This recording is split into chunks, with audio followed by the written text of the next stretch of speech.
Okay, hi everyone. Welcome back to PHYL 142 if you're returning from PHYL 141. And yeah, welcome to season 3 of the pandemic, right? It's kind of like 13 Reasons Why. It's a sequels nobody asked for and keeps running and keeps going more off the rails, but it is what it is. So PHYL 142 is online, at least the lecture portion for labs, and we'll get to that real soon. So with the labs, well, again, if you've been looking at your emails, you know that the that the president said that we're moving online for the first 2 weeks of spring 2022 instructions. So based on that advice and everything else, we're playing it safe this semester in terms of that. So the first 2 weeks will be online. We're hoping we have the sections as well, and we can go back in person for the labs. But yeah, the lecture is online. So again, okay, so then what we have here, are there labs this week? Yes, sort of. So the thing is that PHYL 142 lab is online for the first 2 weeks per that announcement. So what do we have here? That the TAs need to take online attendance this week. So your TAs will contact you either via email or Laulima. So they'll check in, you must check in with your TA. And this is university policy and actually federal policy that we have to take attendance and make sure that everyone who's enrolled is actually there. So you have to check in. So they'll either have different TAs will have different methods of taking attendance this week. Now, I think only the Monday labs are having a full lab and attendance, whereas Tuesday, Thursday, and Friday, they are going to just take attendance, but they're not going to have a full lab. So again, you need to check in because there's a no-show policy, and again, this is not just for this class, this is a university policy. So check your email and also the PHYL 142 lab section Laulima site. So the lab sections have a different Laulima site, still on Laulima, but it's a different website and different link you have to click for the lab itself. Now, okay, so this always comes up. Somebody is enrolled in this class, PHYL 142, but they're like, oh my god, I'm not in 142L. Should I be in 142L?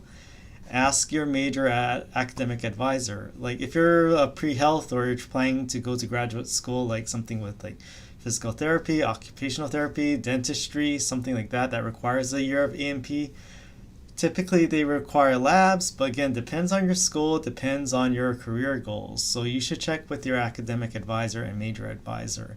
But if you're just taking this out of interest, you don't necessarily need the lab. So again, if you're not taking the lab, you're not taking the lab. When I mention the lab, I'm talking about the people who are taking the lab and need the lab. If you're not taking it, just whenever I mention the lab, just tune it out. And you can take PHYL 142 without 142L. That's the main gist of the things. So you can take the lecture without a lab, but you cannot take the lab without having taken the lecture in the past or taking it right now. That's a departmental and actually school-wide policy that you can't take the lab without having the lectures in some point. And course delivery, so again, at least for 142, not the lab, it will be on YouTube Live, which you're watching right now. And so if you're not, well, I'm not gonna say like the people who are always trying to like hustle and get the subscribers, but I mean the good thing about being subscribed to someone is that if you're subscribed to them, you know when they're live. And when I'm live, then you'll get notifications that, hey, class is live and we have a stream going on right now. So it'll be here on YouTube and the Dr. J 808. Twitch as a backup, and if I do have to go, YouTube is part of Google, right? So it should, unless something weird happens and there's some crazy hacker group from like some countries that take down YouTube, then we'll have to go somewhere else. And this only happened once where this both failed, and it actually ended up being something not at the med school. It actually ended up being a main Manoa campus thing, and then I call it a wash in that case, or sometimes I have to use Zoom as the last resort. And again, there are 320 or 330 of you this semester. So the maximum in a Zoom is 300. So Zoom is only as a super last resort if I can't figure out the IT stuff. Now, live lecture broadcasts, like, do you need to attend this? Is attendance mandatory? No. Again, this is for you to I mean, that's the thing, like, especially with people, I've heard from multiple students over the past few semesters, again, year three of this crap. But anyway, so what the one thing that seemed to help a lot of them is that just by attending lectures regularly, it's like, okay, this is my time to study anatomy and physiology. This is my time to study this. So having some sort of regularity and some sort of like consistency to your schedule helps in multiple ways. It helps you in studying and also has some mental benefits if you kind of have your routine, because I mean, it's tempting to play every day by ear, especially if you're an INTP like me, but having some sort of like consistency helps kind of stabilize moods as well. And live questions, so so we're still using Top Hat this semester, so I do ask live questions during it, but say you can't make a lecture and you can't answer it. Well, again, that's no big deal. There's no attendance, does not count for or against you, neither do the live questions. And even if you're there for the live questions and you get it wrong, you're not penalized for getting it wrong either. And I'll be a little better about this because thankfully my unit for the med school is over. I'm not directing that part until next year. So lecture recordings, I usually try to within 24 hours after the broadcast. So now that my course load is a little lighter, but still I have things coming up this semester. Like I have a book writing workshop that's around like before and after spring break. So I'll typically have a live lecture broadcast, but say I need to do something else, I'll pre-record a lecture and it'll be on YouTube. And I'll also send out an email saying like, hey, these are the recommended videos for today, and I wish I could be online live, but here it is. So again, lecture recordings are all on my channel. Again, you don't need to tell me that, well, I'm missing today, or if it's just a regular lecture day. Do whatever you need to do, handle whatever you need to handle, and the lecture recordings will be up later. So around 24 hours, I'm trying to get back to that goal again, and it will be on my YouTube channel. And that's another great thing about subscribing, is that when someone uploads a new video, you typically get a new notification when it's live. And comments are appreciated, but even with like YouTube's algorithms and Google Power, bot spam, and there's always people putting these very sus links in there, and yeah, I tried to put hold all potentially inappropriate comments, but somehow the bots just find ways to sneak things through into the comments. So this is for your own protection. But again, those links are kind of obvious to begin with, but still it gets annoying. All right. So if you got the email, but you're like, what the heck is the Laulima? So go to this website, laulima.hawaii.edu. So Laulima, if you're new to UH, welcome and aloha. And then Laulima is our learning management system, which is a fancy name for some sort of educational website where you just put things online. Now, with Laulima, you go to our website. Now you might be like, okay, what do I do? Like, I have all these links. Well, what you do is that you have to go here to the sites, but you might not see it like this right now. So what you have to do is click up here, this little grid up here. And when you click that grid, what happens is that you will see this list of sites. And what you should do, you don't have to do this, but this will make it a lot more convenient for you when you log into Laulima, is that this star right here, right next to 142, and also your corresponding lab section. Again, it depends on what section you're in, but you want to star that. And if you hit that star, then now every time you log into Laulima, you'll see a quick link to those sites on your top bar and menu. Yep. Okay, so then I'll send out, so how do you get attendance I'll send out something later on, an announcement saying like, hey, you're signed in right here, so that I'll just put something very simple. It'll be like a Google form. And what we have here is so when you go to the PHYL 142 site, what you have here is that you click on here. So again, you need to go to that sites list and then star it. So notice that all of these have stars, so you don't have to put the stars, but if you don't have the stars, you'll have to click sites every time, scroll to PHYL 141 or PHYL whatever class you want to do. So I recommend this for all the classes you have this semester. So if you don't see this, try my workspace and membership. And if you have any problems with Laulima, again, I know stuff about Laulima, but your best help help is with ITS or Information Technology Services, and they have a very simple email address, help@hawaii.edu. So they're pretty responsive, although they might be a little less responsive because again it's the first week of classes. So if they take a little while, but usually I've gotten something within the same day because they have multiple people on staff. All right. So if you know how to get to the Laulima site, this might look very familiar to you. So here's the PHYL 142 Laulima site. And then if you want to see the syllabus, this is the central document that has all the policies and most of the information you need about just the day-to-day of the class. So if you go here, then yeah, so for the syllabus, you click here and you can scroll through this and it has all these headings as well. And that's where our syllabus is. Do you think if the lab might switch to being fully online again if COVID cases keep going up?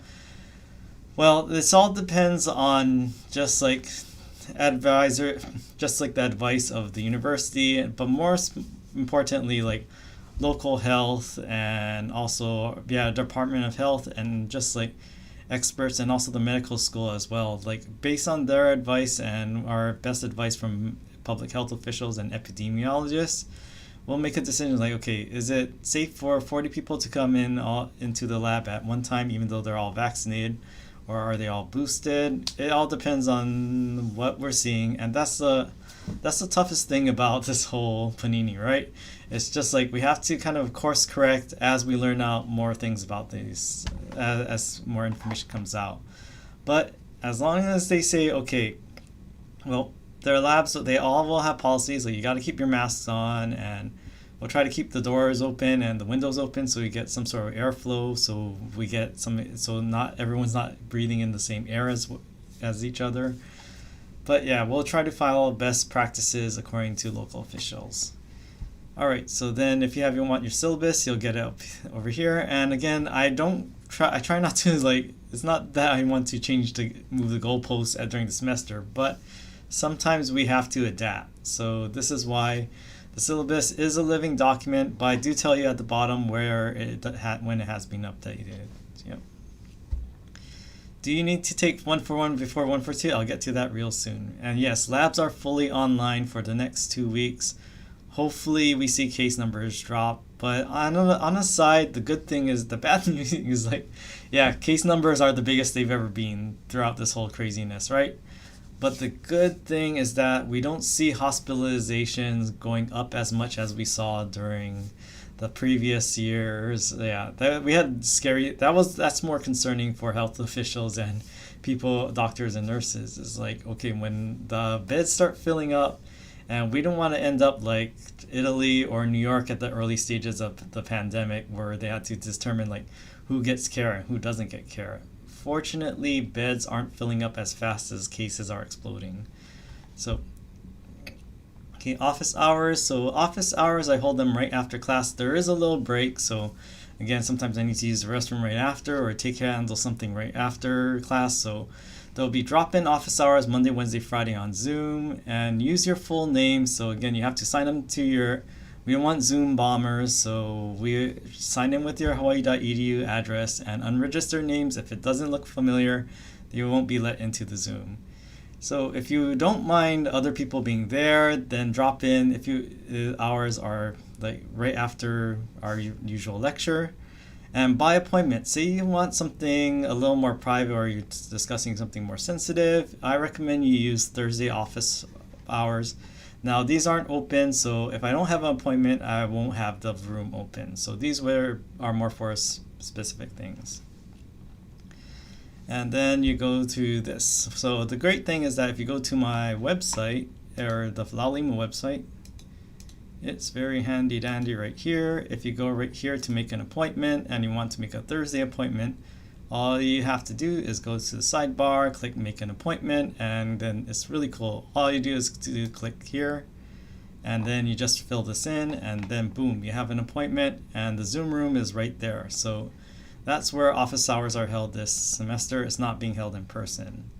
Okay, let's address a few questions in chat. The exam dates, I'll get to that real soon. Labs conducted through Zoom. If the labs are online, yes, labs for the next 2 weeks will be on Zoom. So again, look at your Laulima website for your corresponding lab and be on the lookout for emails from your TA. And some TAs have already done that. If they haven't done that yet, they'll email you this week. Yep, so, and let's see, our labs conducted to, yeah, so labs are fully on. Okay, back to our presentation. Okay, so that's the website. So the best way to contact me is via email, and thankfully, now again, I have two first names. Kenji is not my last name. It's my second first name. If you're Filipino, then you kind of know how it is to have two first names. But this is the other thing. This part is actually optional, but the great thing about having that plus PHYL142 tag, and it will work, or actually let me rewind a bit. So don't just type in Jason Higa and then send it to the first Jason Higa hit, because there's actually two. There's actually the academic advisor in social sciences. So if you send it to him, I don't know if he'll just forward it to me, but that means you'll have like your emails going off into the void and I won't be able to answer because he got the email instead. So plus PHYL142 labels things in my inbox and add the subject course number PHYL142 in the subject line. So the great thing about this is that this is good advice not just for this class, but in general. So adding course numbers in your emails to professors, especially ones that are teaching multiple classes, that's a good idea. So the PHYL142 helps me go straight to my inbox instead of my general inbox where I get emails from all different directions. So the email policy, I'll try to get better about this. Monday through Friday, I'll reply within 24 hours. So if you're emailing me at 3 a.m., don't really expect anything until maybe later on that same day. And sometimes things slip, or if say I get a whole bunch of emails, I typically get like 50 emails per day. If it scrolls off and I somehow miss it, you may send another reminder email.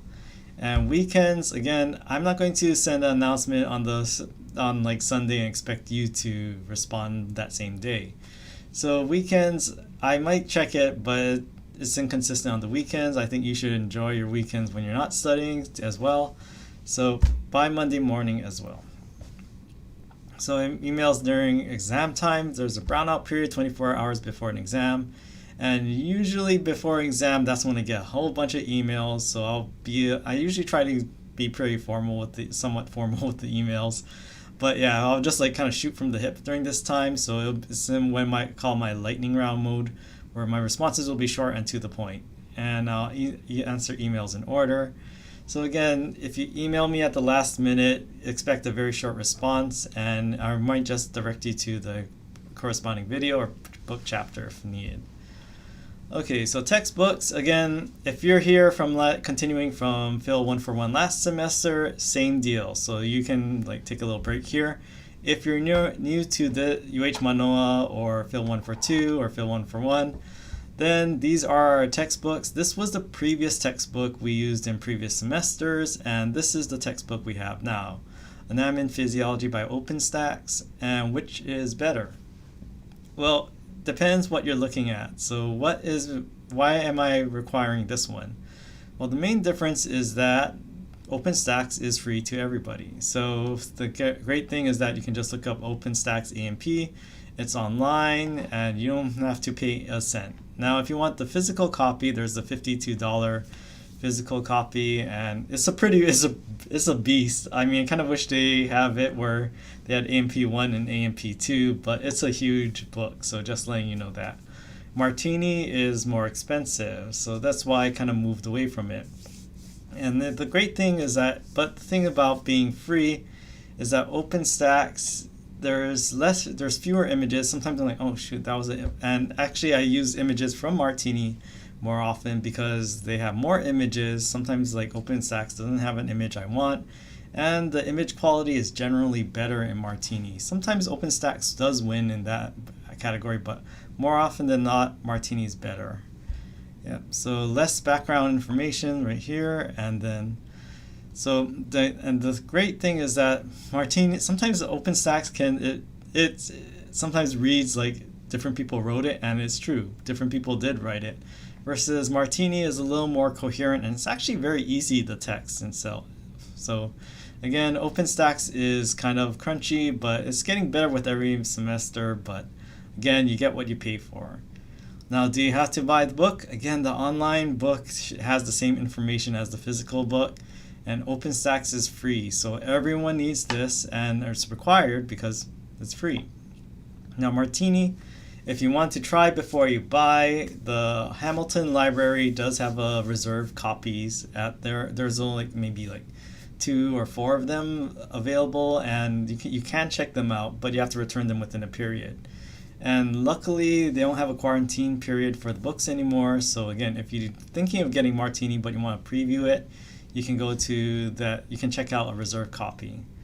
And if you were interested in and used copies, I checked. I mean, I didn't go through every single page because there's thousands of pages.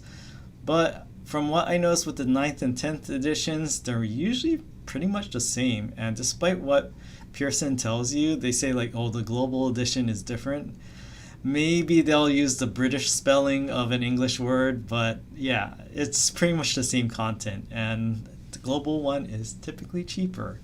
So again, this is letting you know if you like the Martini version. And again, the Hamilton Library has course reserves for not only this class, but if your other classes, if your professors put things on reserve, this is where you can find it. So you can go to the Hamilton Library circulation desk, and yeah, so we do have Martini copies for reserve. And again, they do have a time limit, so you can't keep them the whole semester because again, we want everyone to kind of share these resources.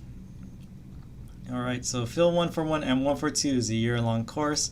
And if you were here for 141, this is what we covered. So we basically covered skeletal muscular, neurology, and dermatology, and cells and tissues. And Phil 142, we do have, well, we're not going to cover chemistry and cells and tissues again, but now we're going to basically cover all the internal organs. So Phil 142 is essentially internal medicine, like an overview and introduction to that.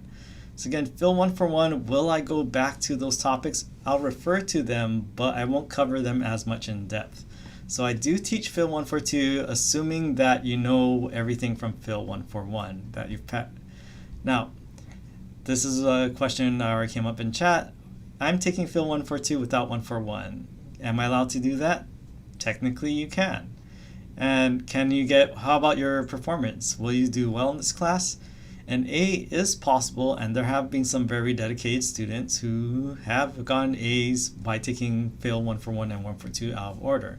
Typically, in the past, they're not just starting in freshman year. They're not starting with their from zero science background altogether. Or actually, I gotta walk that back. There was one student who was an art major, super brilliant, but she really liked the class, so she got an A even though she wasn't a STEM major. But the most common grade for people who take it out of sequence is a C. So just letting you know. So my advice is that you should read chapters 1 through 4 ASAP, especially if you've never had any biology course or chemistry course, because chapters 2 and 3 of actually both books, they're kind of an overview of cells and chemistry. Now, am I going to ask the chemistry or biology questions to the extent of Bio 265 or Chem 161? No, and there's also my videos as well. Look at my videos on just basic chemistry and cell biology, and they also provide they're pretty much what I covered in 141.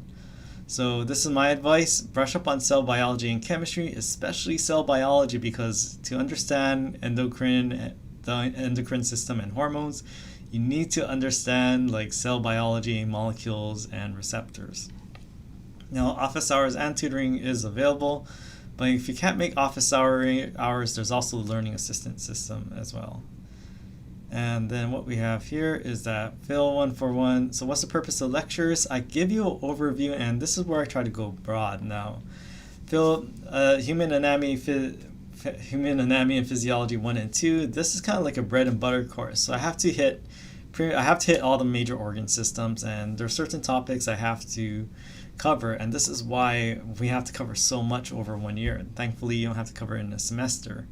Now, the thing is that I've tried to give you a broad overview, but I also spend more time on things that are either very important or very complex and need a little more time. And I also love practical applications and concepts. Again, I love everything medicine, and I try to relate it because again, you own your own human body yourself, right? So this is kind of like an instruction manual, but not only in terms of like understanding yourself, but say you're going into medicine, pharmacology, nursing, physical therapy.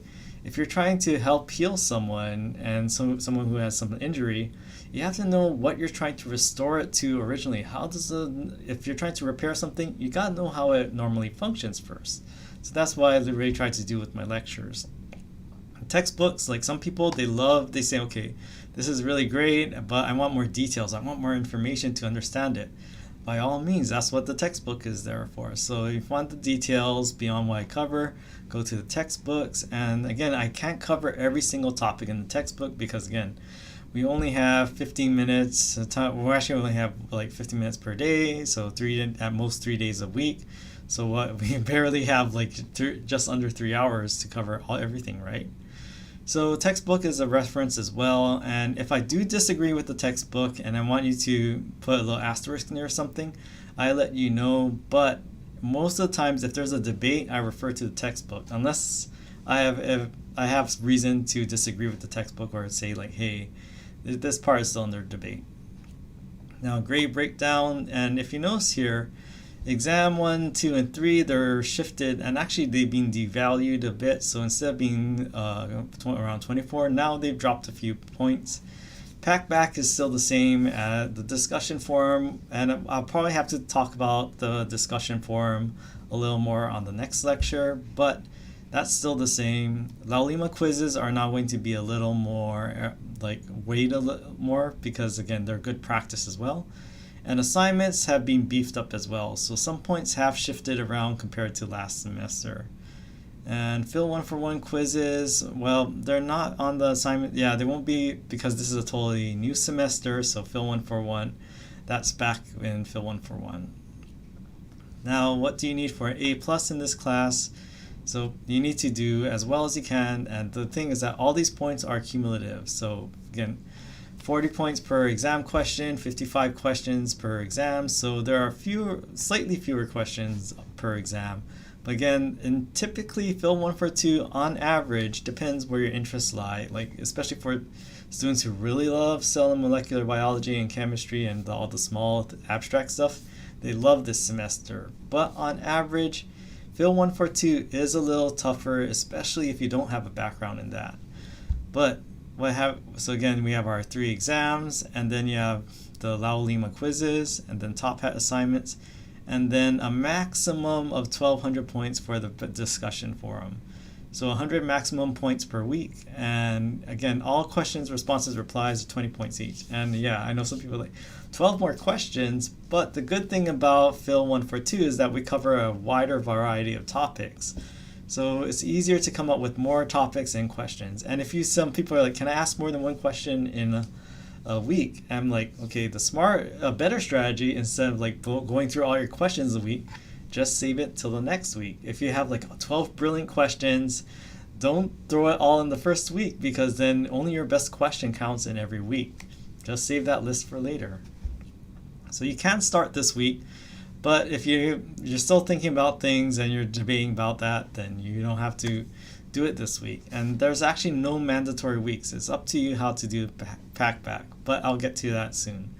So this is the grade scale, and again, if most of you are taking this letter grade A through F.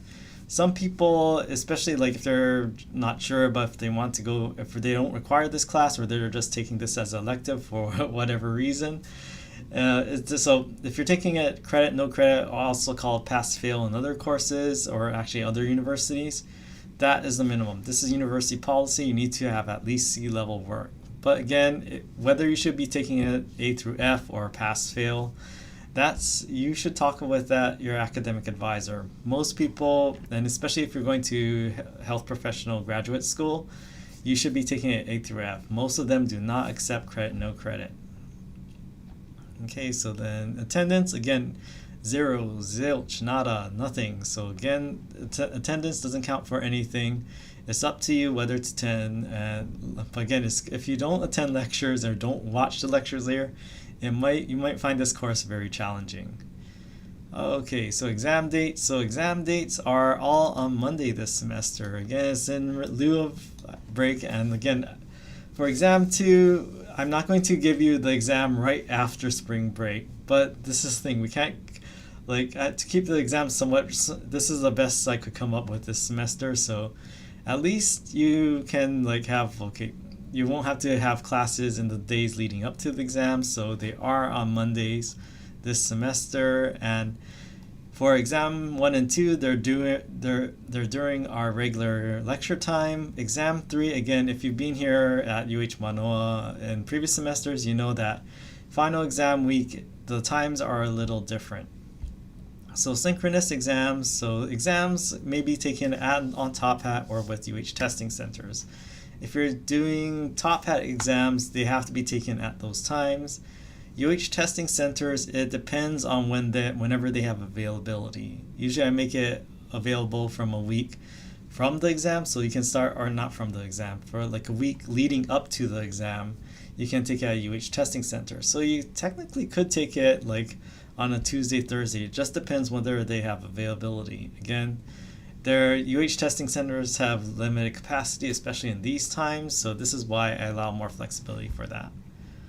And then let's see, a small time window buffer may be given, but again, if you miss exam day, there's a lot of rules regarding makeup exams, but see the syllabus for rules. And if you miss the final, well, actually, this shouldn't be there. If you miss a final due to extreme circumstances beyond your control, you may get incomplete, but if you say, like, I traveled during that time, sorry, you don't get that.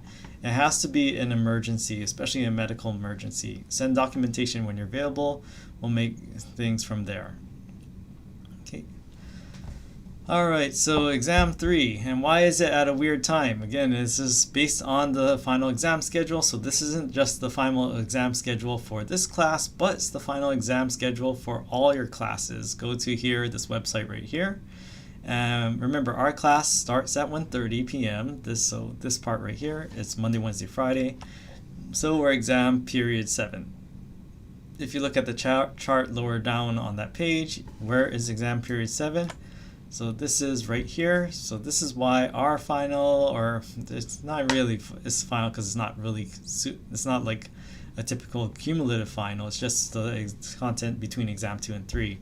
But that is on May 9th. And it's at that time schedule. Again, this is from the UH scheduler's office, and this is so that we don't have time conflicts between classes. So again, if there's another professor who's somehow overlapping with this, they're overstepping their boundaries, this is supposed to be our time. Now, what will be on the exams? Anything in lectures, and harder questions may come from details in textbook, but typically this is why I cover in the lecture, and exams focus on material covered since the last exam. So between the beginning of the semester and exam 1, that's what we cover for exam 1. Between exam 1 and exam 2, that's the subjects for exam 2, and so on and so on. But the cool thing about this semester is that it really builds on each other. Like when we get to reproductive, you gotta know everything from the circulatory system to hormones to fluid balance. So that's the great thing about this semester. It's kind of inherently cumulative. And these are major topics in each exam. And exam 2, now it seems simple, but the funny thing is that historically exam 2 has been the most tricky one. Like I know people tend to take a little hit on that. So exam 1s and 2, but they're all weighed equally in the whole semester. And top hat assignments and quiz topics may appear as well. Our exams cumulative, again, I always say this, A&P is inherently cumulative. Even though we teach this like typical professors, or typical human anatomy and physiology, we teach it like systems. All the systems work together. They are not independent, and they all need each other. So all your tissues and organs work together, and exams focus on topics covered between exams. But you need later topics, build on earlier knowledge, and especially when we get to reproductive system, you'll see how that happens. So top hat tests and US testing centers. So again, these are free for students, but you also have top hat tests as well. And the Manoa Testing Center, so I'll send them the info right there, but this is the only one I start off with default.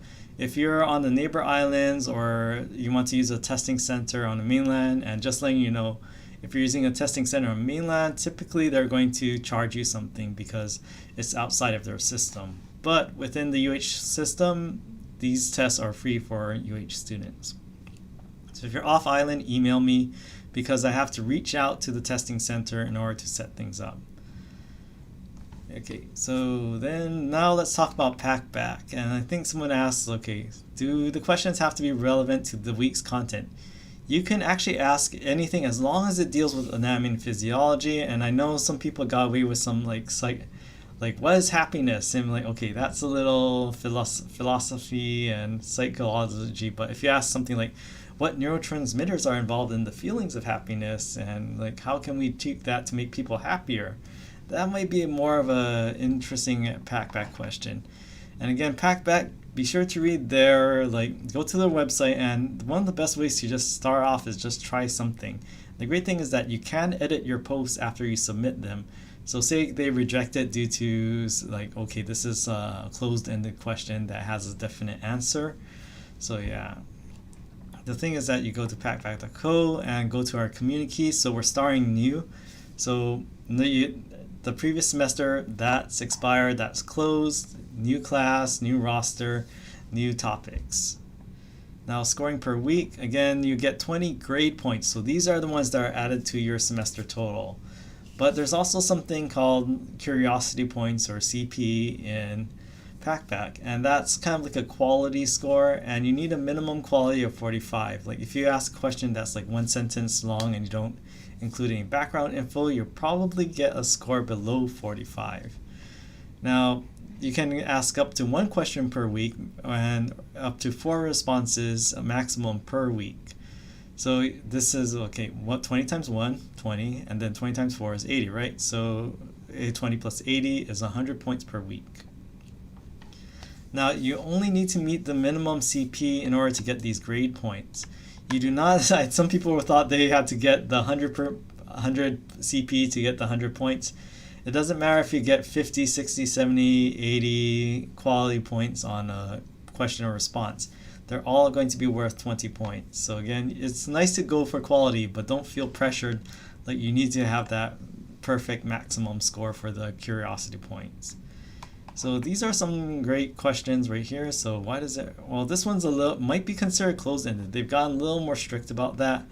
But things like, okay, some people can eat spicier foods. Why is that? And the good thing about this Packback question is like, if it has a right answer, then it's not a Packback question. Packback questions are meant to provoke discussion instead of having just a, okay, someone has the right answer. When someone has the right answer, then they kind of end the discussion, right?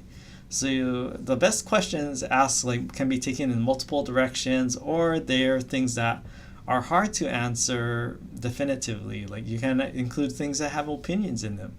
And again, be respectful to each other. Thankfully, most people have been, but I've heard of other universities where they're not respectful of each other. So again, if you're going to ask something contentious, try to make sure that try to keep others in mind. Like, okay, we're not trying to say these people's feelings are invalid versus another. So you can have opinion, but just be very careful if you're going that route. And again, you can ask a new question. I'll probably cover this next lecture because again, you'll see if we're here for Packback, you kind of see it's almost like Grammarly Plus. Like it actually gives you feedback like, hey, maybe include this and maybe include this. This makes your message even better. So it's not just like a grammar checker. It also tells you, it gives you writing tips as well. Packback scoring, again, you need at least, so you can maximize your maximum score for Packback. This discussion forum is 1,200 total semester points. And I'll only list your total grade points. You can check your own progress on Packback, but maximum 100 points per week. And extra questions or responses beyond the weekly limit don't count for against you. So again, if you have extra questions or extra responses, my advice, just save it for the next week, and then you'll have to worry about that. So there's no mandatory weeks. There's no weeks where it's like everyone has to do Packback. So do you have to do Packback this week? You don't have to. But there are 16 weeks in the semester and 100 points maximum per week. So if you miss 4 weeks altogether, so you take the entire 4 weeks off and then you miss another week, it's impossible to max out Packback. And why? Simple math. 16 total weeks, miss 4 weeks. Now their maximum is 12 weeks, 100 points maximum per week. That's the maximum 1200. If you miss any more weeks beyond that, then you'll fall short of 1200.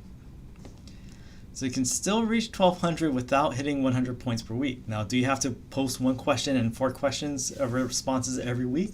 Not necessarily. There's multiple routes to hit 1200.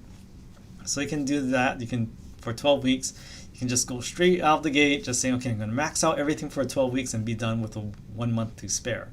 You can do that. A lot of people did do that. Or you could spread it out. Maybe instead of 1 question and 4 responses, you can do 1 question and 3 responses. So that would be 80 points. And you can spread it over 15 weeks and maybe take 1 week off.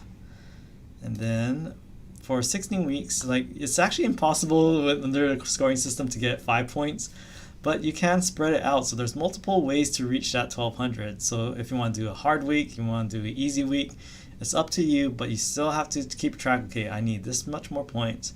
How much should I do it this week? And again, so basically with this one, you can take weeks off, but you might have to go harder other weeks to make sure you're still staying on track. Yeah, so that's the thing. There will be another, you will have to resubscribe as well. So yeah, there is another, yeah, that is the Packback community key. So Laulima quizzes, they got feed. So there's none up yet, but when it is up, it'll be here on assignments, tests, and surveys. And then the good thing about the quizzes is that you may take them unlimited times until their due date. So, and I will have a late work policy. So the late work policy, if you do, now it's a little more stricter, so it will be available, but if you want the max points, you have to take it by the due date. And usually I make the due date the exam date because it doesn't really help you as much if you're taking a quiz about a subject and the exam's already done. So the quizzes they're kind of like exam prep for you. And then assignments over here. So assignments will be on Top Hat, and Top Hat is so we have a new classroom for Top Hat. New semester, new classroom as well, and this is what it should look like. PHYL 142, spring 2022. No Top Hat assignments this week, and similar process as well. This is what it looked like last year, so you'll have something like this, and basically to get full credit, all questions must read correct. So you can't just submit anything and just like randomly shoot from the hip and get all these wrong answers and expect full credit. So the good thing is that you may submit questions and or answers unlimited times until the due date, until it says correct. So the good thing is that pack or Top Hat, it tells you if you got it right or correct or incorrect. So again, you want everything to read correct, and that's when you have full points. Yeah, so lecture and lab grades are separate. I always have to talk about this. Like, some people think like, oh, do my lab exam report or do my lab reports or exam grades count toward the lecture? No, they're separate. They're separate course listings. You register for them separately. So the lab is, yeah, it's related to the lecture, but the lab is supposed to be more application and more focused on anatomy. So anatomy is things like, okay, especially when we're back in person, we'll have dissections for the lab and more specific topics. Like, the lab doesn't go as broad as the lecture. I don't expect the TAs to teach you a whole chapter of AMP in 1 hour as well. So same topics, but the labs are more on specific topics and they go more in depth. And again, PHYL 142, and this again, you have different websites on Laulima for the lecture and the laboratory. And again, to further emphasize this, grades and assessments do not carry over. And lecture slides, so lecture slides will be on the resources, and I try to post them before class, but sometimes life happens. But again, lecture slides are an outline, and they're not supposed to be used in place of your notes. They're outlined and tell you general topics, but I don't want to deprive you of the ability to take what I say, encode it in your brain, and rephrase it in your own words so that you can put in the notes in the way that makes sense to you. So again, these are not review guides in themselves. They are what you fill in the details yourselves. Yep. Okay, so your goals this week. Add the PHYL142 website to your Laulima favorites. It makes it a lot easier. Mark exam days on your calendar as well. And the great thing about our Laulima website is that you also get the calendar as well. Like if you go, let's click it up here.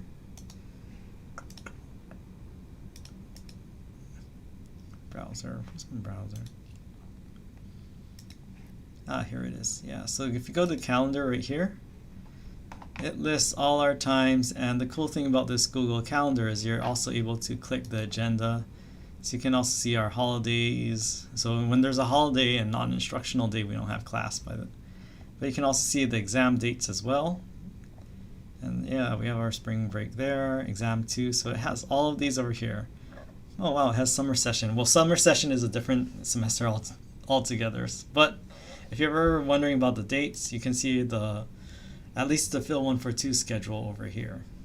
And again, labs will have something different potentially, depending on your TA and how they organize their stuff. Okay, so then register on Packback, and again, use your full name. Some people, there was one semester where someone was using like just the initial of their last name, but the thing is that kind of screws up the alphabetical order of the roster, and then I have to find that person, and then I have to make sure they're in the right place. So it's a lot easier if it's there. Now what we have is and try to register on Top Hat by next week. I suggest holding off on registering on Top Hat right now because it's kind of weird. Top Hat, if they're still doing the same thing, they have a 4-month subscription and we have 16 weeks, not including finals week. So my advice for Top Hat is hold off for now and then register on next week. But in case near the end of the semester you find out your Top Hat subscription expired, let me know and I'll message the Top Hat rep. So the stretch goal is that you want to read chapter 17 of OpenStax, and this is where it's kind of weird. Martini has an extra chapter compared to OpenStax. So whatever the OpenStax chapter is, if you have the Martini version, just add one to it. But usually it's almost 1-to-1 in terms of the topics. So, okay. All right. And yeah, so the rest is all online. And let's go more on the,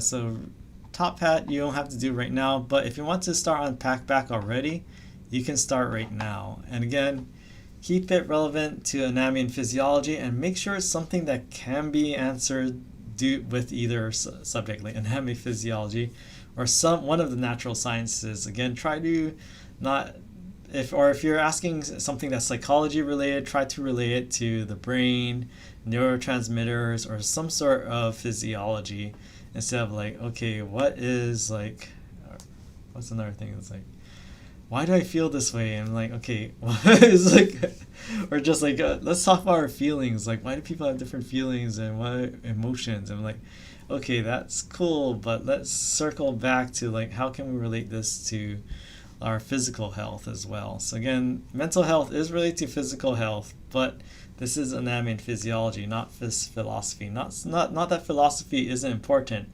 but that's a different field and a different subject, and you answer questions in different ways in there. Yeah.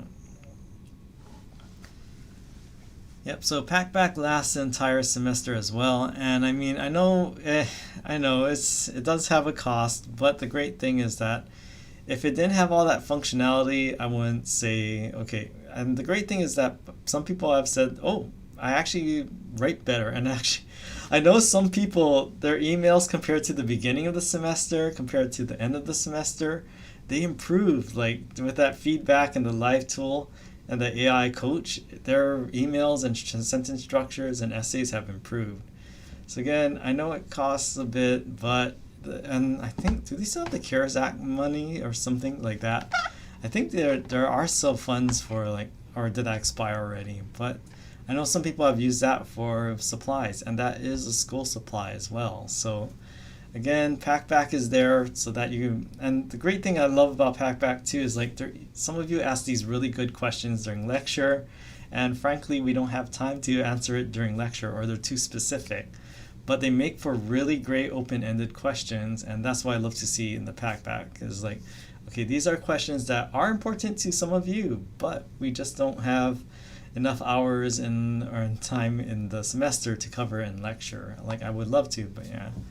Will the coloring book still be beneficial for 142? I think in vessel anatomy, that's where that's probably the most like hardcore anatomy is like maybe the cardiovascular system. The organs themselves, the anatomy isn't as complicated as like the nerves or the bones or whatnot. But yeah, I think the coloring book, especially for the vessels, I think they're a little... Actually, I do like the coloring book for like veins and arteries because sometimes the borders aren't really clearly labeled in a typical A&P textbook, but in the coloring book, they tell you the borders like once it crosses this bone, then it becomes this vein or this artery. So I like that for...